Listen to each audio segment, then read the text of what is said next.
នេះគឺជាទឹកហើយនឹងចំណីមន់បាទដែលខ្ញុំដាក់ឲ្យមន់ខ្ញុំ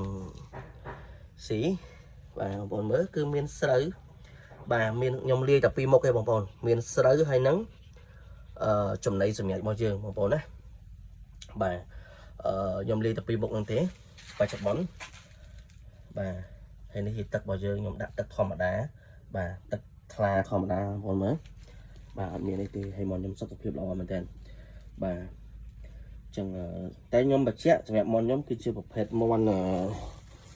មេបាពូជបងប្អូនបាទហើយយើងនៅមានថែមដូចជាបន្លែដូចអីឲ្យវាចឹកពេលល្ងាចពេលអីបន្ថែមទៀតដែរមានស្បែកក្តោបមានបន្លែមានអីដែលយើងមានអីចឹងណាបាទយើងឲ្យវាចឹកដើម្បីមានជាតិបន្លែជាតិអីក្នុងខ្លួនអីចឹងទៅបាទហើយនេះសបុកបច្ចុប្បន្នមានពងបានមួយហើយបងបាទនេះពងបានមួយបាទនេះសបុកខ្ញុំត្រៀមសម្រាប់មន់របស់ខ្ញុំ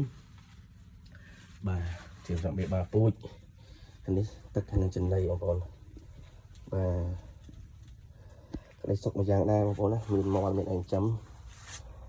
បាទនេះទ្រង់របស់ខ្ញុំបច្ចុប្បន្នមួយទេបងពងមួយទូចពីទៀតនេះគឺជាវីដេអូចាប់ផ្ដើមរបស់ខ្ញុំចាំមើលមួយឆ្នាំក្រោយចាំមើលវាម្ដងទៀតថាតើ